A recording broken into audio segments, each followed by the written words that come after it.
Hello दोस्तों, आप सभी को मेरा प्यार भरा नमस्कार। मैं आशीष आपको सबका स्वागत करता हूं आपके अपने पसंदीदा चैनल एक लक्ष्य एकेडमी में। दोस्तों, ये हमारा प्रयास है आप लोगों के संघर्ष से लेकर सफलता की ओर, जिसमें आज हम लेकर आए हैं पॉलिटी या भारतीय राज्य व्यवस्था एवं शासन से आपके लिए नेक्स्ट वीडियो, जिसमें कि आज हम शुरू करेंगे राज्य एवं संघ राज्य क्षेत्र। क्या कहें दोस्तों? राज्य एवं संघ राज्य क्षेत्र। इससे पहले वीडियो में हमने राष्ट्रीय प्रत्ययों के बारे में पढ़ा, उससे पहले हमने शासन प्रणाली के बारे में पढ़ा। आज का टॉपिक बड़ा महत्वपूर्ण है, इससे आपके कम से कम 2 से 3 क्वेश्चन आते हैं दोस्तों। ठीक है, चलिए शुरू करते हैं। राज्य एवं संघ राज्य क्षेत्र। भारतीय स्वतंत्रता अधिनियम 1947 के द्वारा 2 स्वतंत्र एवं पृथक प्रभुत्व वाले देश का निर्माण किया गया था। आप सब जानते हैं, उसमें से एक था भारत और दूसरा पाकिस्तान। देशी रियासतों के समक्ष, जो देशी रियासतें थी, जो कि उस टाइम 552 रियासतें थी। कितनी दोस्तों? 552। तो उनके सामने 3 विकल्प प्रस्तुत किए गए। पहला कि वे भारत में शामिल हों, दूसरा कि वे पाकिस्तान में शामिल हो जाएं, या तीसरा वे आज़ाद रहें, वे स्वतंत्र रहें। तो भारतीय सीमा के अंतर्गत 552 देशी रियासतें थी, जिनमें से 549 भारत में शामिल हो गई, जबकि शेष 3 जो 3 बची थी, उसमें कौन से थी? उसमें हैदराबाद, जूनागढ़ और कश्मीर, ये 3 रियासतें शामिल नहीं हुई थी और इन्होंने भारत में शामिल होने से मना कर दिया। कालांतर में हैदराबाद को पुलिस कार्रवाई द्वारा, जूनागढ़ को जनमत संग्रह के द्वारा, मतलब हैदराबाद को पुलिस कार्रवाई हुई थी और जूनागढ़ में वोटिंग हुई थी, लोगों की उनकी मर्जी पूछी गई थी, उसके द्वारा। और कश्मीर को, कश्मीर में एक विलय पत्र था, उस विलय पत्र के द्वारा भारतीय संघ में शामिल किया गया। संविधान के तहत भारतीय संघ के राज्यों को 4 भागों में वर्गीकृत किया गया था। पहला भाग के में वे राज्य थे जहां ब्रिटिश भारत में गवर्नर का शासन था। भाग के में कौन से राज्य थे? भाग के में वह राज्य थे जिनमें कि ब्रिटिश भारत में गवर्नर का शासन था। भाग के दूसरे भाग में 9 राज्य, कौन से? 9 राज्य विधानमंडल के साथ शाही शासन था। तीसरे भाग में ब्रिटिश भारत के मुख्य आयुक्त का शासन था और चौथे भाग में, जो कि सिर्फ अंडमान और निकोबार द्वीप को रखा गया था। चौथे भाग में सिर्फ अंडमान और निकोबार द्वीप को रखा गया था। संविधान के अनुच्छेद 1 के अनुसार भारत अर्थात इंडिया राज्यों का संघ होगा। ये किसमें है? अनुच्छेद 1 के सब आर्टिकल 1 में। अनुच्छेद 2 में क्या बताया गया? इसके तहत भारतीय संघ में नए राज्यों का प्रवेश या स्थापना का संसद का अधिकार। क्या है? कि भारतीय संघ में नए राज्यों का प्रवेश या स्थापना का अधिकार किसको है? संसद का अधिकार है। ठीक है। अनुच्छेद 3 में क्या बताया गया? नए राज्यों का निर्माण और वर्तमान राज्यों के क्षेत्रों, सीमाओं या उनके नामों में परिवर्तन करने का संसद को अधिकार है। क्या कर सकते हैं? राज्यों के क्षेत्रों, सीमाओं और उनके नाम में परिवर्तन किया जा सकता है। संसद साधारण बहुमत से नए राज्यों का निर्माण कर सकती है। किससे? संसद बहुमत से नए राज्यों का निर्माण कर सकती है।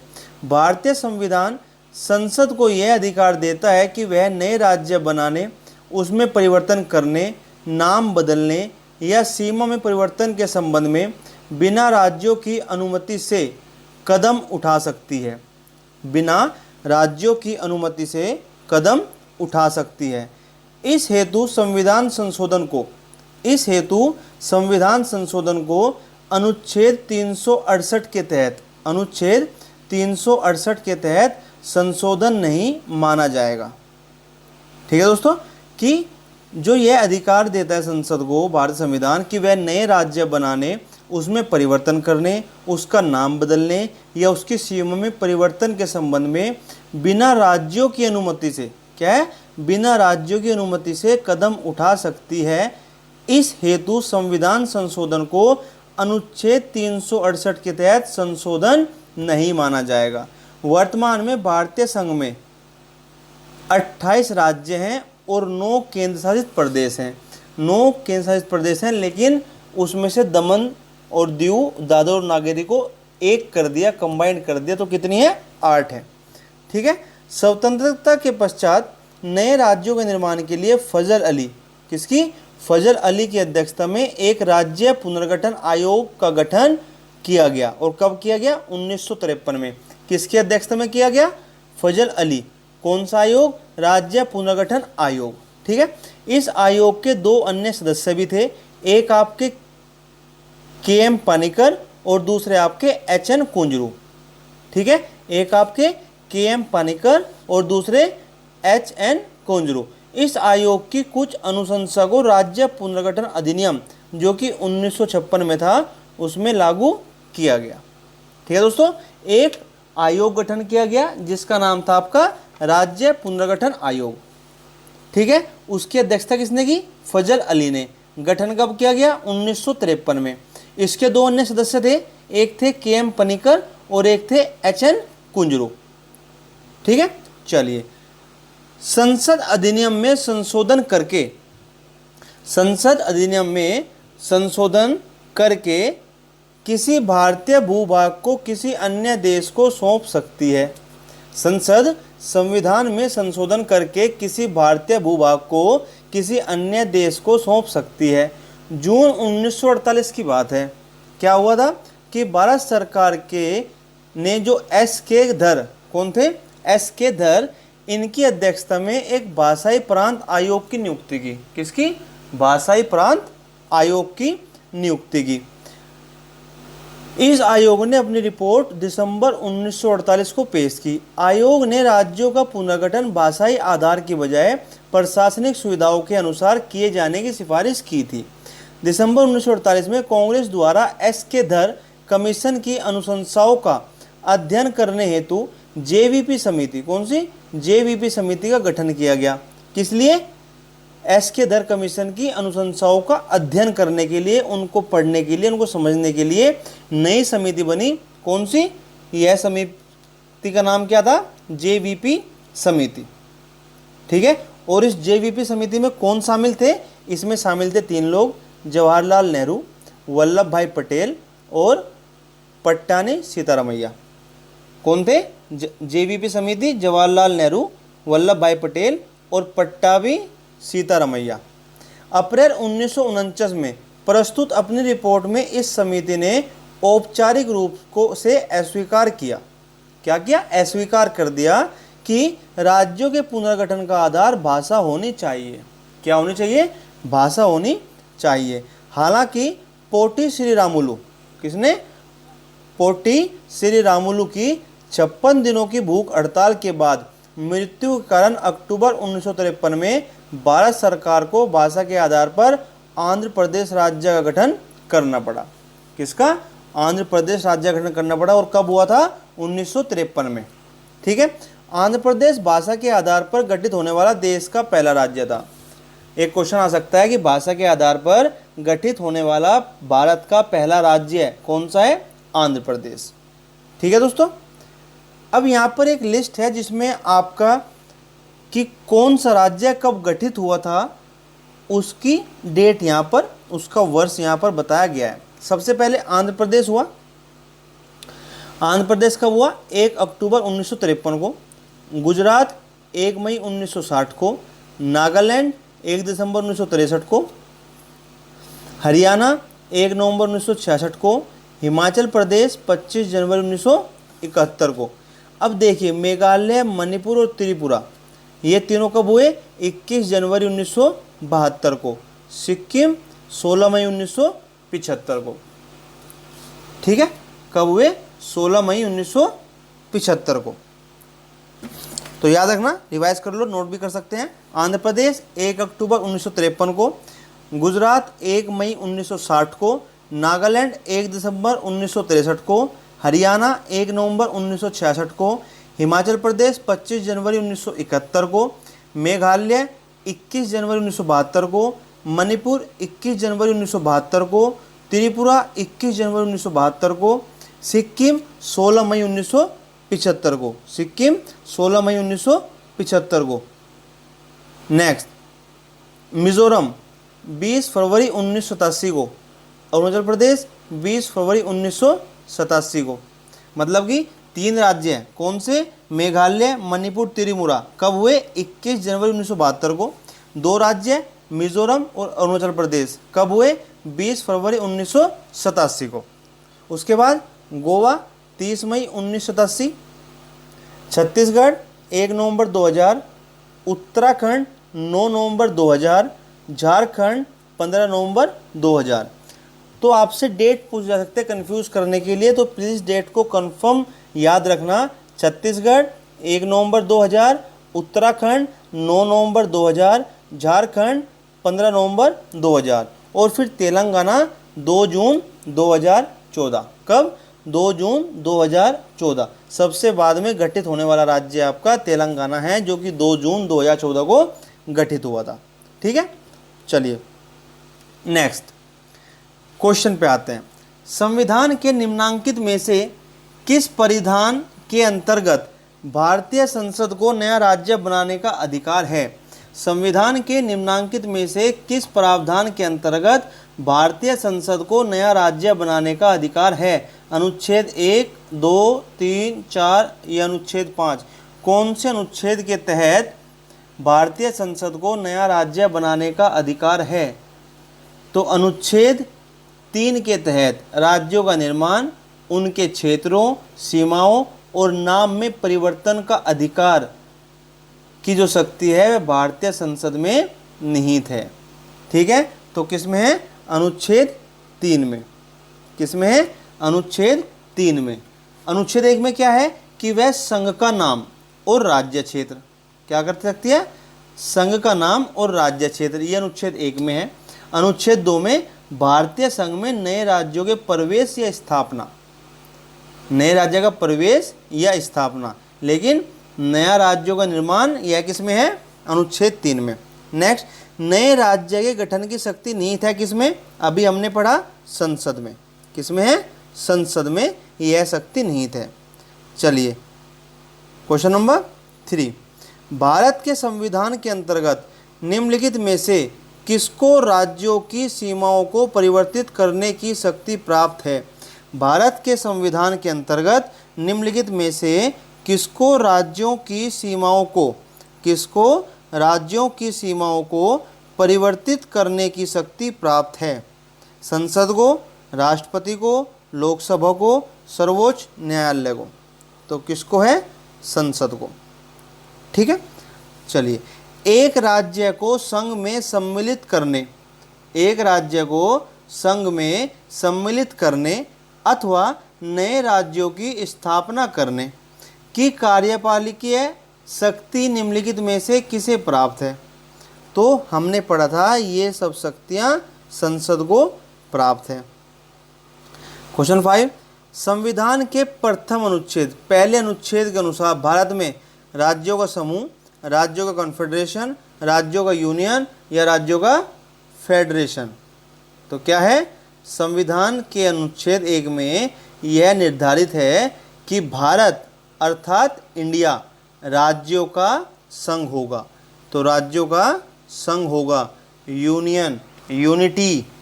ठीक है, ठीक है दोस्तों।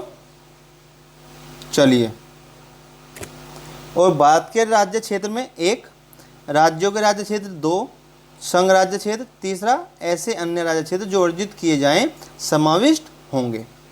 ठीक है, भारत के राज्य क्षेत्र में पहला राज्यों के राज्य क्षेत्र, दूसरा संघ राज्य क्षेत्र, तीसरा ऐसे अन्य राज्य क्षेत्र जो अर्जित किए जाएं वे इसमें समाविष्ट होंगे। चलिए नेक्स्ट, निम्नलिखित में से कौन सी एक भारतीय संघ राज्य पद्धति, निम्नलिखित में से कौन सी एक भारतीय संघ राज्य पद्धति की विशेषता नहीं है? निम्नलिखित में से कौन सी एक भारतीय संघ, निम्नलिखित में से कौन सी एक भारतीय संघ राज्य पद्धति की विशेषता नहीं है? निम्नलिखित में से कौन सी एक भारतीय संघ राज्य पद्धति की विशेषता नहीं है? भारत में स्वतंत्र न्यायपालिका, केंद्र और राज्यों के बीच शक्तियों का स्पष्ट विभाजन किया गया है। संघबद्ध होने वाली इकाइयों को राज्यसभा में असमान प्रतिनिधित्व दिया गया है। यह संघबद्ध होने वाली इकाइयों के बीच एक सहमति का परिणाम है। दोबारा सुन लीजिए, भारत में स्वतंत्र न्यायपालिका है। केंद्र और राज्यों के बीच शक्तियों का स्पष्ट विभाजन किया गया है। संघबद्ध होने वाली इकाइयों को राज्यसभा में असमान प्रतिनिधित्व दिया गया है। यह संघबद्ध होने वाली इकाइयों के बीच एक सहमति का परिणाम है।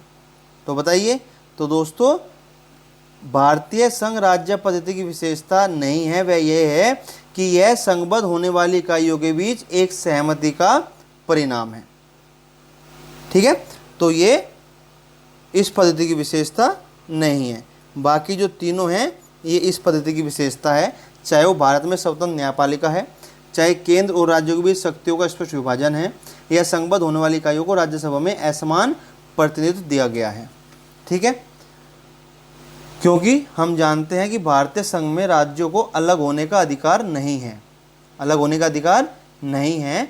भारतीय संविधान के अनुच्छेद में साफ लिखा है कि इंडिया अर्थात भारत राज्यों का संघ होगा। और जो भारतीय संघ राज्य पद्धति की विशेषता नहीं है, यह अमेरिका संघवाद की विशेषता है। कहाँ की है? अमेरिका संघवाद की विशेषता है। कौन सी? कि इकाइयों के बीच एक सहमति का परिणाम। ठीक है, चलिए नेक्स्ट क्वेश्चन नंबर 7। निम्नलिखित में से कौन सा कथन नए राज्यों के निर्माण के बारे में सही नहीं है? संसद विधि द्वारा एक नए राज्य का निर्माण कर सकती है। संसद विधि द्वारा एक नए राज्य का निर्माण कर सकती है, बिल्कुल कर सकती है। इस प्रकार की विधि में संविधान की पहली अनुसूची, इस प्रकार की विधि में संविधान की पहली अनुसूची और चौथी अनुसूची के संशोधन का प्रावधान होगा। इस प्रकार की विधि में संविधान की पहली अनुसूची और चौथी अनुसूची में संशोधन का प्रावधान होगा, बिल्कुल। इस प्रकार की विधि की अनुच्छेद 368 के प्रयोजनों के लिए संविधान का संशोधन समझा जाएगा। नहीं, हमने पढ़ा था उसको संविधान का संशोधन नहीं समझा जाएगा। तो कौन सा गलत है? सी गलत है। ठीक है दोस्तों, इसलिए आपको पहले पढ़ाया जाता है कि आपके वो चीज़ें याद रहें और जब सामने आए तो एकदम से आपके माइंड में क्लिक करें। ठीक है, चलिए नेक्स्ट नंबर 8। एक नया राज्य बनाने में संवैधानिक संशोधन के लिए कैसा बहुमत चाहिए? साधारण, 2/3, 3/4, 2/3 एवं आधे राज्यों का अनुसमर्थन, एवं ऊपर से कोई नहीं, एक से अधिक। तो हमने पढ़ा था कि साधारण बहुमत से हम एक नया राज्य बना सकते हैं। नेक्स्ट, भारत में एक राज्य सृजित करने वाले विधेयक को पारित होना अनिवार्य है। कहाँ से? संसद में साधारण बहुमत तथा कम से कम 2/3 राज्यों के अनुसमर्थन द्वारा, संसद में साधारण बहुमत द्वारा, संसद में 2/3 बहुमत तथा कम से कम 2/3 राज्यों के अनुसमर्थन द्वारा, उपयुक्त में से कोई नहीं। तो हमने पढ़ा था कि संसद में साधारण बहुमत द्वारा हम एक नए राज्य को सृजित कर सकते हैं, उसका विधेयक पास कर सकते हैं। चलिए, विधेयक पास कर सकते हैं, सॉरी विधेयक नहीं, विधेयक। 10वां, भारत में संघ राज्यों का प्रशासन होता है। भारत में संघ राज्यों का प्रशासन होता है राष्ट्रपति द्वारा, उपराज्यपाल द्वारा, गृह मंत्री द्वारा, प्रशासक द्वारा। राष्ट्रपति द्वारा, उपराज्यपाल द्वारा, गृह मंत्री द्वारा, प्रशासक द्वारा।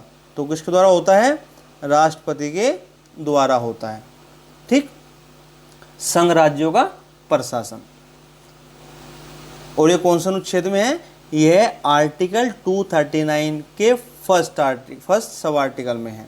239 के सब आर्टिकल पहले के अनुसार संसद द्वारा बनाई गई विधि द्वारा तथा अन्यथा उपबंधित के सिवाय प्रत्येक संघ राज्य क्षेत्र का प्रशासन राष्ट्रपति द्वारा किया जाता है। ठीक है, चलिए, निम्नलिखित में से कौन एक नए राज्यों के निर्माण के लिए संवैधानिक उपबंध नहीं है? कौन सा उपबंध नहीं है? किसी राज्य का क्षेत्र बढ़ाकर, किसी राज्य का क्षेत्र घटाकर, किसी राज्य का नाम बदलकर, या एक राज्य संघ राज्य क्षेत्र शामिल कर सकेगा। एक राज्य संघ राज्य क्षेत्र शामिल कर सकेगा। तो ये संवैधानिक उपबंध नहीं है। कौन सा? डी। क्योंकि अगर हम आर्टिकल 3 की बात करते हैं, अनुच्छेद 3 के अनुसार बात करें, तो किसी राज्य की सीमाएं बदलना, नए राज्य का निर्माण करना या उनके नाम में परिवर्तन करना का अधिकार सिर्फ संसद को दिया गया है और राज्यों को यह अधिकार प्राप्त नहीं है। राज्यों को यह अधिकार प्राप्त नहीं है। चलिए क्वेश्चन नंबर 12, कथन और कारण। कथन क्या है? भारत संघ नहीं है। गलत है। भारत संघ क्यों नहीं है? भारत तो संघ है। दूसरा, किसी भी राज्य का क्षेत्र, सीमा, नाम उसकी सहमति के बिना भी परिवर्तित करने की शक्ति संघीय संसद को प्राप्त है। बिल्कुल है। तो इसमें ए तो आपका गलत है और इसमें आपका आर सही है। ठीक है। चलिए नेक्स्ट 13 क्वेश्चन नंबर 13 है कि निम्न कथनों पर विचार करना है और जो नीचे क्रूड दिए हुए हैं उनकी सहायता से बताना है कौन सा सही है। पहला, संविधान में यूनियन ऑफ स्टेट्स शब्द प्रयुक्त है क्योंकि भारतीय राज्यों का अलग होने का अधिकार नहीं है। बिल्कुल सही बात है, इसका अधिकार नहीं है। दूसरा, एस के धर आयोग ने राज्यों के पुनर्गठन हेतु भाषा के आधार की अपेक्षा प्रशासनिक सुविधा की वरीयता दी थी। बिल्कुल दी थी, हमने पढ़ा था एस के धर ने इसकी वरीयता दी थी। तीसरा, फिर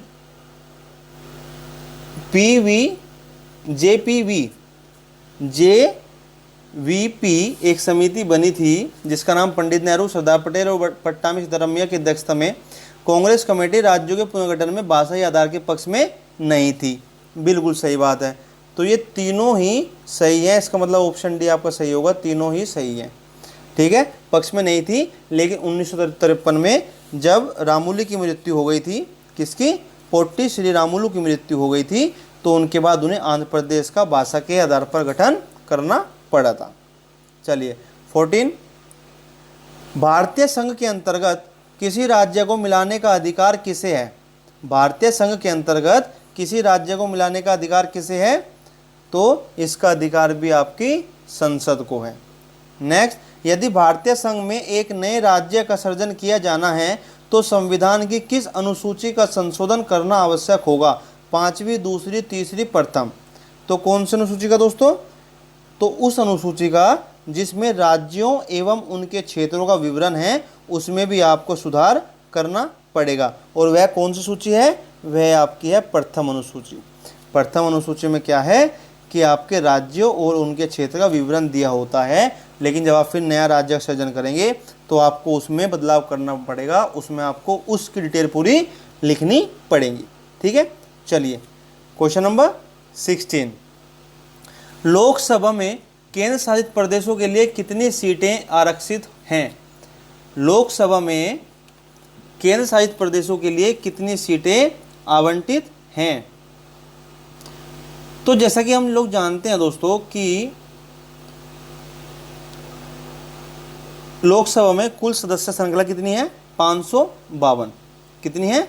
552। 552 में से 20 सदस्य आपके केंद्र शासित प्रदेश से निर्वाचित हो सकते हैं। कितने? 20 सदस्य केंद्र शासित प्रदेश से होते हैं। 530 सदस्य आपके राज्यों के निर्वाचन क्षेत्रों से और अधिकतम, ठीक है, 530 राज्यों के निर्वाचन क्षेत्र से, 20 सदस्य केंद्र शासित प्रदेशों से होते हैं। कितने? केंद्र शासित प्रदेशों से। तो कितने होते हैं? 20। अब अगर आपको बता दें और आप उसको नोट कर लें तो वो अच्छा रहेगा। और अंडमान, अगर बात करते हैं दिल्ली से, फिलहाल जो बात करते हैं केंद्र शासित प्रदेश की, उसमें क्या है कि आपका लोकसभा सीटों की संख्या 19 है। दिल्ली से 7, अंडमान निकोबार से 1, चंडीगढ़ से 1, दादरा नगर हवेली से 1, दमन दीव से 1, लक्षद्वीप से 1, पुडुचेरी से 1, जम्मू कश्मीर से 5 और लद्दाख से 1। जम्मू कश्मीर से 5 और लद्दाख से 1 है।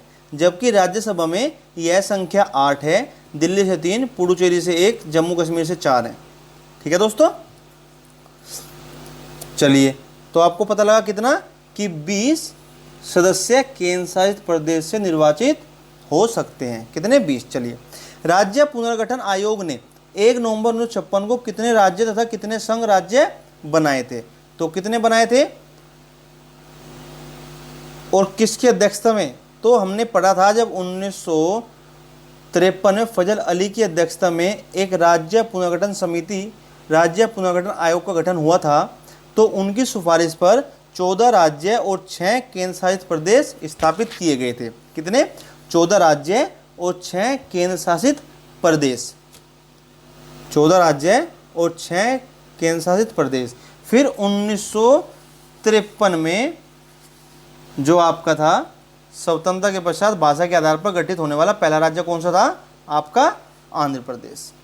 ठीक है, तो 1956 में कितने राज्य? आपके 14 राज्य और 6 संघ राज्य या केंद्र शासित प्रदेश। चलिए क्वेश्चन नंबर 18, भारत में कितने संघ शासित प्रदेश हैं? भारत में कितने संघ शासित या केंद्र शासित प्रदेश हैं? तो 6, 7, 8, 9। तो दोस्तों आपको पहले ही बता चुके हैं 8 हैं। कितने? 8 केंद्र शासित प्रदेश हैं, क्योंकि होने तो एक्चुअल में 9 चाहिए थे, क्योंकि पहले दादर और नागर हवेली और दमन दीव अलग अलग थे। लेकिन अब क्या हुआ, जब जम्मू कश्मीर और लद्दाख को यूटीज बनाया गया, केंद्र शासित बनाया गया, तो दमन दीव और दादर नागर हवेली को कंबाइन कर दिया। इन दोनों का नाम एक जगह लिखा आता है। तो आप प्लीज़ एग्जाम में कंफ्यूज ना हो, और ऑप्शन अगर उसमें 8 है तो 8 पर ही टिक करें दोस्तों। ठीक है, अगर 6, 7, 9, 10 है तब आप 9 पे कर सकते हैं, अगर उसमें 8 नहीं है। अगर 8 है तो आपको टिक उस टाइम 8 पर ही करना है।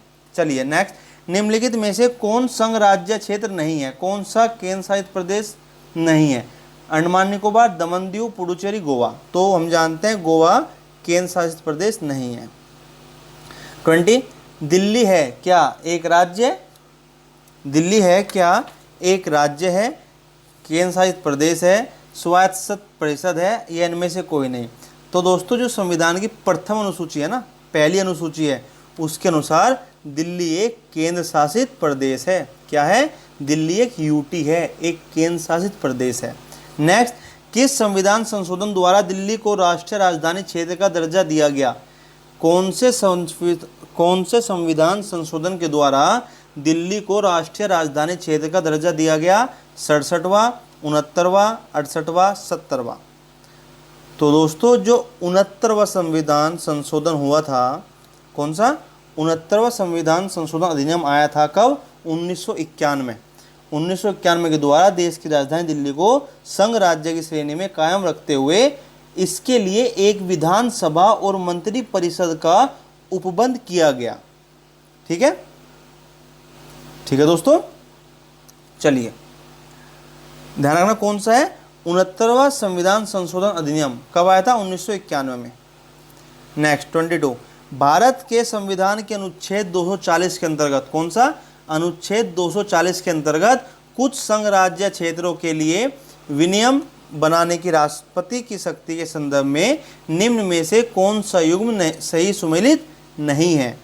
कौन सा युग्म सही सुमेलित नहीं है? 240 एक का क, 240 एक का ख, एक का घ या एक का घ, अंडमान निकोबार, लक्षद्वीप, पुडुचेरी, दमन दीव। तो कौन सा सही नहीं है दोस्तों? तो आपका 240 एक का ग सही नहीं है। क्यों? आपको बता देते हैं, क्योंकि एक के ग में दादर और नागर हवेली है और आपका पुडुचेरी एक के अंग में है, एक के अंग में। तो क, ख, ग, घ, अंग 5 के अंतर्गत आते हैं। पहले पे क में अंडमान निकोबार, ख में लक्षद्वीप, ग में आता है आपका दादर और नागर हवेली, घ में आता है दमन और दीव, और अंग में आता है पुडुचेरी। क्या आता है? अंग में आता है पुडुचेरी। ठीक है, तो ये आपका सही आपको बता दिया। अब इसको आप प्लीज़ याद रखना। नेक्स्ट, सिक्किम भारत का एक राज्य बनाया गया था कब और कौन से संशोधन के अंतर्गत?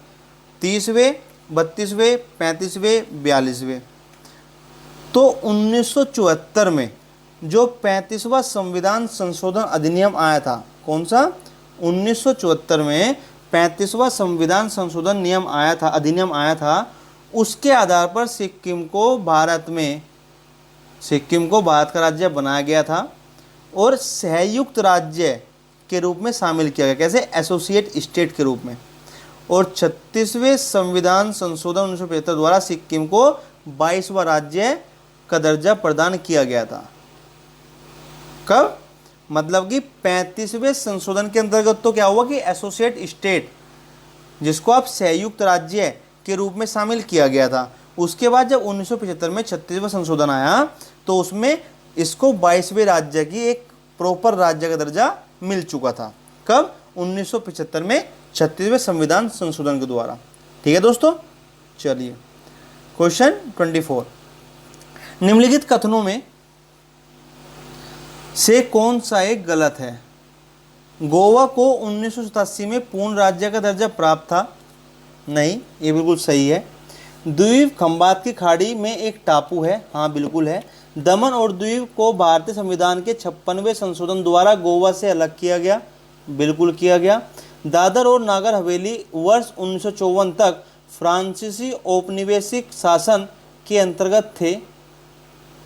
फ्रांसीसी औपनिवेशिक नहीं, क्योंकि दादर और नागर हवेली थे तो 1954 तक ही, लेकिन फ्रांसीसी नहीं, पुर्तगाली शासन के अधीन थे। किसके? पुर्तगाली शासन के अधीन थे। ठीक है दोस्तों, तो यहां पे गलत कौन सा होगा?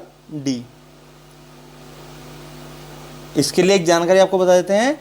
फिर उसके पश्चात अंतर्राष्ट्रीय न्यायालय, जो इंटरनेशनल कोर्ट है, उसने भारत के पक्ष में फैसला दिया था और उसके पश्चात दादर और नागर हवेली को भारत में मिला लिया गया था। ठीक है, चलिए नेक्स्ट। निम्नलिखित संविधान संशोधन में से किसके द्वारा सिक्किम को विधिक भारत संघ के एक पूर्ण राज्य के रूप में सम्मिलित किया गया? पूर्ण राज्य के रूप में कौन से? 36वें। कौन से? 36वें। और 35वें में क्या था? 35वें संविधान संशोधन में इसको एसोसिएट स्टेट की उपाधि, एसोसिएट स्टेट के तर्ज पर शामिल किया गया था। लेकिन पूर्ण राज्य इसको 36वें संविधान संशोधन के द्वारा, जो कि 1975 में था, उसमें इसको दर्जा दिया गया था पूर्ण राज्य का। चलिए 26, निम्नलिखित भारतीय राज्यों का उनके निर्माण के अनुसार कालानुक्रम बनाएं और जो कूट दिए हैं उनका सही चयन करना है। छत्तीसगढ़, झारखंड, अरुणाचल, सिक्किम। छत्तीसगढ़, झारखंड, अरुणाचल प्रदेश, सिक्किम। तो जब हमने टेबल पढ़ी थी उसमें पढ़ा था कि सबसे पहले सिक्किम हुआ, सिक्किम के बाद आपका हुआ अरुणाचल प्रदेश, अरुणाचल प्रदेश के आपका हुआ छत्तीसगढ़ और छत्तीसगढ़ के बाद आपका हुआ सिक्किम। ठीक है, अब आपको इनकी डेट भी पता होंगी दोस्तों, उम्मीद करता हूँ। 1975, 16 मई 1975 सिक्किम हुआ, 16 मई 1975 सिक्किम हुआ। फिर 20 फरवरी 1987 अरुणाचल प्रदेश हुआ। फिर 1 नवंबर 2000 छत्तीसगढ़ हुआ और 15 नवंबर 2000 को झारखंड हुआ। तो इसमें आपका 4213, इसमें ऑप्शन बी आपका करेक्ट आंसर हो जाएगा। नेक्स्ट, नीचे दिए गए राज्यों को भारत संघ के संपूर्ण राज्य का दर्जा प्राप्त होने का सही कालानुक्रम कौन सा है? कौन से राज्य हैं? सिक्किम है, अरुणाचल प्रदेश है, नागालैंड है, हरियाणा है। ठीक है, सिक्किम है, अरुणाचल प्रदेश है, सिक्किम है, अरुणाचल प्रदेश है, नागालैंड है और हरियाणा है। ठीक है, तो इसको सही क्रम होगा, वह होगा नागालैंड, हरियाणा, अरुणाचल प्रदेश और नागालैंड, हरियाणा, सिक्किम, अरुणाचल प्रदेश। नागालैंड, हरियाणा, सिक्किम, अरुणाचल प्रदेश।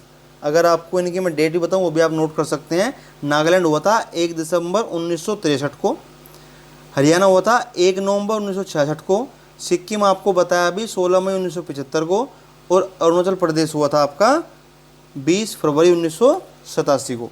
नागालैंड, हरियाणा, सिक्किम, अरुणाचल प्रदेश। ठीक है, चलिए नेक्स्ट।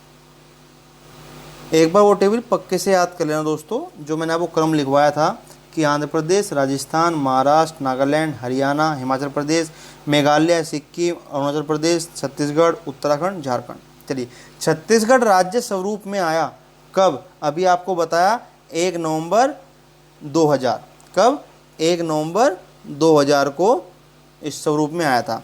उत्तराखंड राज्य की स्थापना कब हुई? 9 नवंबर 2000। कब? 9 नवंबर 2000 को। उसके बाद क्वेश्चन नंबर 30 आपका आता है, निम्न राज्यों का सृजन वर्ष 1960 के बाद हुआ था, उनमें उनके गठन के अवरोही कालानुक्रम अवस्थित करिए और उत्तर क्रूड में छांटना है। हरियाणा, सिक्किम, नागालैंड, मेघालय। तो पहले नागालैंड, फिर हरियाणा, फिर मेघालय, फिर सिक्किम। पहले नागालैंड, फिर हरियाणा, फिर मेघालय, फिर सिक्किम। ठीक है, तो क्या क्रम होगा आपका? इसमें क्रम हो जाएगा आपका 3142, 3142। और 3142 कहाँ पर है? सी में। 3142 कहाँ पर है? Option C. 31, निम्नलिखित राज्यों के निर्माण का सही अवरोही क्रम, डिसेंडिंग ऑर्डर लगाना है दोस्तों, डिसेंडिंग ऑर्डर लगाना है। ऑप्शन जान लीजिए कौन सा है निर्माण का सही अवरोही क्रम। महाराष्ट्र, राजस्थान, हरियाणा, ये 3 राज्य हैं, इनमें से आपको डिसेंडिंग ऑर्डर में लगाना है। तो सबसे बाद में कौन सा हुआ और सबसे पहले कौन सा हुआ? तो सबसे पहले लगाना सबसे बाद वाला, तो सबसे बाद में हरियाणा हुआ, फिर उसके बाद महाराष्ट्र हुआ, फिर राजस्थान। मतलब कि डिसेंडिंग ऑर्डर लगाया तो हरियाणा कब हुआ था? 1 नवंबर 1966 को। फिर महाराष्ट्र कब हुआ? 1960 में। और राजस्थान कब हुआ? 1956 में। ठीक है, हरियाणा, महाराष्ट्र और राजस्थान, ये डिसेंडिंग ऑर्डर में लगाए कि सबसे पहले जो हुआ वह सबसे बाद में, सबसे बाद में जो हुआ वह सबसे पहले। ठीक है, चलिए नेक्स्ट। निम्न में से एक कथन सत्य असत्य है, एक कथन असत्य है, वह बताना है। तो कौन सा? मैसूर राज्य का नया नाम तमिलनाडु रखा गया, क्या ये सत्य है या असत्य है? चलिए आगे। गोवा को दमन और दीव से अलग किया गया। बम्बई राज्य गुजरात एवं महाराष्ट्र में विभाजित किया गया। हिमाचल प्रदेश पहले संघ शासित प्रदेश की सूची में था। ठीक है, तो इसका उत्तर बाद के तीनों बिल्कुल सही हैं, पहला गलत है, क्योंकि मैसूर राज्य का नाम तमिलनाडु नहीं रखा गया दोस्तों। मैसूर राज्य का नाम था आपका कर्नाटक। क्या था? कर्नाटक। और ये नाम कब दिया गया था? 1973 का जो अधिनियम था उसके तहत। कब? 1973 का जो अधिनियम था उसके तहत। ठीक है, गोवा दमन दीव पुनर्गठन जो अधिनियम था 1987 के तहत गोवा को अलग कर दिया गया था, और 1960 के तहत मुंबई को गुजरात और महाराष्ट्र में विभाजित कर दिया गया था। 1970 के द्वारा हिमाचल प्रदेश को राज्य का दर्जा दिया गया था। ठीक है, चलिए क्वेश्चन नंबर 33। उल्फा उग्रवादी किस राज्य से संबंधित है? उल्फा ULFA उग्रवादी संगठन किस राज्य से संबंधित है? असम, पंजाब, उत्तर प्रदेश, कश्मीर। उल्फा का पूरा नाम आपको पता होना चाहिए, United liberation front of Assam. क्या है? United liberation front of Assam. तो आपको नाम पता लग गया, United liberation front of Assam. इसके नाम में इसका राज्य का नाम छिपा हुआ है। ठीक है, इस संगठन का उद्देश्य है बेसिकली सैन्य संघर्ष के जरिए संप्रभु समाजवादी असम स्थापित करना। ठीक है, चलिए इसकी स्थापना किसने की? इसकी स्थापना बहुत लोग थे, लेकिन एक नाम है परेश बरुआ, और इन्होंने स्थापना की थी 1979 में। उल्फा की स्थापना 1979 में हुई थी।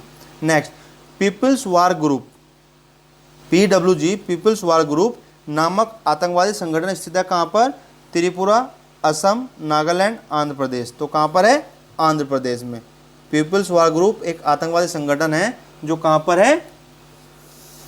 आंध्र प्रदेश में स्थित है, और इसकी स्थापना 22 अप्रैल 1980 को की गई थी। कहाँ पर? 22 अप्रैल 1980 को की गई थी। और किसने की गई थी? इसके नेता थे कोंडापाली सीतारमैया। कौन थे? कोंडापाली सीतारमैया नक्सली नेता थे। क्या थे? कोंडापाली सीतारमैया इसके नेता थे। चलिए, कावेरी जल विवाद क्या है? कावेरी जल विवाद किसके अंतर्गत है? किस किस राज्य के अंतर्गत है? कावेरी जल विवाद किस राज्य के अंतर्गत आता है? कर्नाटक, महाराष्ट्र, गोवा, आंध्र प्रदेश, कर्नाटक, तमिलनाडु, महाराष्ट्र, केरल, कर्नाटक, तमिलनाडु, केरल, आंध्र प्रदेश, या कर्नाटक, तमिलनाडु, पुडुचेरी, केरल। तो इसका जो विवाद आता है वह तमिलनाडु, कर्नाटक, पुडुचेरी और केरल, कर्नाटक, तमिलनाडु, पुडुचेरी और केरल के अंतर्गत आता है, जो कि आपका ऑप्शन नंबर डी में शामिल है। ठीक है, चलिए 36, भाषाई आधार पर राज्यों का पुनर्गठन किस वर्ष में किया गया था? भाषाई आधार पर तो हम जानते हैं कि सबसे पहला जो भाषा के आधार पर हुआ था वह कौन सा था? आंध्र प्रदेश। कौन सा था? आंध्र प्रदेश, जो कि 1953 में हुआ था। लेकिन भाषाई आधार पर राज्यों का पुनर्गठन वर्ष कब हुआ? 1956 में किया गया। कब? 1956 में किया गया था भाषाई आधार पर। वो उनको इमरजेंसी में करना पड़ा था क्योंकि वहाँ पर पोट्टी श्रीरामुलु की मृत्यु हो गई थी, तो माहौल ख़राब ना हो जाए इसलिए 1953 में उन्हें भाषा के आधार पर आंध्र प्रदेश का गठन करना पड़ गया था। लेकिन जो राज्य पुनर्गठन अधिनियम 1956 के द्वारा भाषाई आधार पर राज्यों का पुनर्गठन हुआ वह वर्ष 1956 में हुआ था। ठीक है, चलिए 37, भाषाई आधार पर सर्वप्रथम किस राज्य का गठन हुआ? यह आपको भी बताया, किसका हुआ था? आंध्र प्रदेश का। कब हुआ था? 1953 में। ठीक है, नेक्स्ट, भारत में राज्य पुनर्गठन आयोग की संस्तुति के आधार पर, भारत में राज्य पुनर्गठन आयोग की संस्तुति के आधार पर राज्यों का पुनर्गठन किस वर्ष किया गया? भारत में राज्य पुनर्गठन आयोग की संस्तुति के आधार पर राज्यों का पुनर्गठन किस वर्ष में किया गया? 1947, 1956, 1951, 1966। बताइए, तो कब किया गया? 1956 में। कब किया गया? भारत राज्य पुनर्गठन आयोग की संस्तुति के आधार पर 1956 में पुनर्गठन किया गया। ठीक है, चलिए क्वेश्चन नंबर 39, निम्नलिखित कथनों में से कौन सा सत्य है? सत्य बताना है। कांग्रेस के नागपुर सत्र, कौन सा? कांग्रेस के नागपुर सत्र 1920, कांग्रेस के नागपुर सत्र 1920 के पश्चात प्रांतीय कांग्रेस समितियों का गठन भाषाई आधार पर किया गया था। कांग्रेस के नागपुर सत्र 1920 के पश्चात प्रांतीय कांग्रेस समितियों का गठन भाषाई आधार पर किया गया था। ठीक है, बताइए ये सही है गलत है? तो कांग्रेस के नागपुर सत्र 1920 के पश्चात प्रांतीय कांग्रेस समितियों का गठन भाषाई आधार पर किया गया, ये बिल्कुल ठीक है। दूसरा, 1948 में कांग्रेस ने भाषाई आधार पर प्रांतों के गठन की मांग को अस्वीकार कर दिया, यह भी ठीक है। तो इसमें पहला भी ठीक है, दूसरा भी ठीक है, तो ऑप्शन इसके लिए हो जाएगा डी। ठीक है दोस्तों। सो दोस्तों, ये थे हमारे आज राज्य और संघ के, राज्य एवं संघ राज्य क्षेत्र से महत्वपूर्ण प्रश्न। संघ राज्य क्षेत्र होता है आपका केंद्र शासित प्रदेश, तो राज्य एवं केंद्र शासित प्रदेश से महत्वपूर्ण प्रश्न आपके लिए लाए गए। उम्मीद करता हूँ कि आपको ये सब बहुत अच्छे लगे होंगे और आपके इनसे संबंधित जो प्रश्न आएंगे आप उसको with in a second click करके सही करके आएंगे। ठीक है दोस्तों, तो ये था हमारा प्रयास। अब मिलते हैं अगली वीडियो में अगले टॉपिक के साथ, तब तक के लिए धन्यवाद, नमस्कार, राम राम दोस्तों।